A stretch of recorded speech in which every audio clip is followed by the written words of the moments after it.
perkenalkan, nama saya Putri Naila Hasan. Pendidikan saya di Sekolah Tinggi Ilmu Ekonomi Indonesia.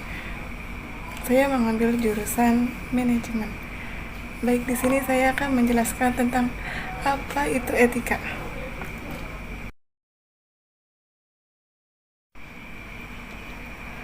Apa itu etika? Etika dapat diartikan sebagai ilmu tentang apa yang baik dan apa yang buruk di kehidupan manusia sehari-hari. Dan ada dua jenis manusia. Yang pertama, manusia makhluk individu, dan yang kedua, manusia makhluk sosial yang bermasyarakat tidak bisa hidup sendiri. Itu disebutnya makhluk sosial. Baik, di sini saya akan menjelaskan tentang etika menurut teori. Etika yang saya ambil menurut dari etika Kak Bertes. Etika merupakan nilai-nilai dan norma moral yang menjadi pegangan bagi seorang ataupun kelompok. Oke, baik. Saya di sini akan menjelaskan tentang studi kasus lingkungan hidup yang berjudul Strategi Adaptasi Petani Miskin dalam Pengelolaan Lahan Pertanian di Pedesaan Batu Jaya. Sebagai penulis Dr. Erwin MSI. Salah satu masalah pembangunan yang dihadapi Indonesia adalah tidak optimalnya program peningkatan tahap hidup masyarakat yang secara langsung menyentuh mayoritas penduduk di daerah perdesaan itu sendiri. Berbagai upaya telah dilakukan, namun masalah ketimpangan pembangunan perdesaan terjadi di berbagai tempat.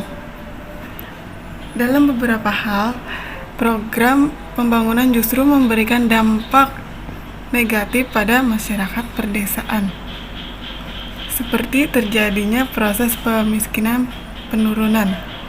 Inisiatif masyarakat melemahkan solidaritas sosial dan berkurangnya peran jaringan pengaman sosial yang berbasis komunis.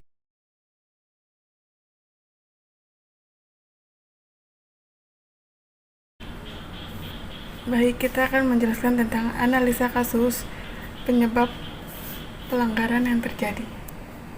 Yang pertama, terjadinya kurangnya lahan atau kurangnya luas lahan pertanian itu sendiri. Dan yang kedua, tempatnya tidak memungkinkan untuk bercocok padi, sehingga berkurangnya padi itu berkembang.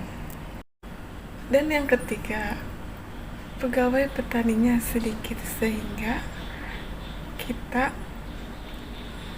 yang sebagai seorang petani tidak mengeluarkan pegawai petani atau menyuruh orang terlalu banyak. Jadi akan menguras banyak tenaga itu sendiri agar kita bisa menguntungkan dan tidak cukup mengeluarkan banyak biaya. Baik, di sini kita akan menganalisa kasus bagaimana tindakan seharusnya untuk mencegah pelanggaran tersebut.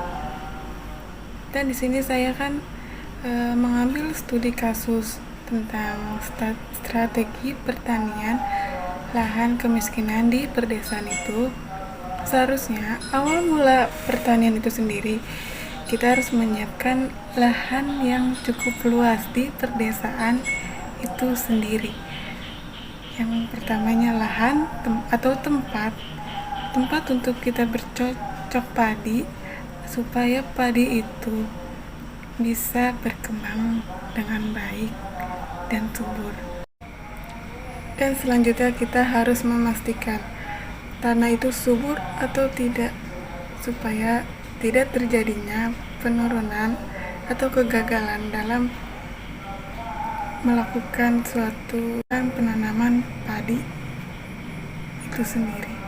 Kesimpulan dari saya tentang studi kasus strategi perlahanan kemiskinan di perdesaan Batu Jaya itu sendiri, agar telah harus teliti dalam suatu memproses atau membuka suatu lahan pertanian di perdesaan agar supaya tidak ada penurunan drastis sehingga merugikan masyarakat atau merugikan diri sendiri. Cukup sekian pembahasan dari etika lingkungan hidup yang saya mengambil studi kasus tentang strategi pertanian kemiskinan perdesaan di Batu Jaya. Mohon lebih kurangnya dimaafkan. Wabillahi taufiq walhidayah. Wassalamualaikum warahmatullahi wabarakatuh.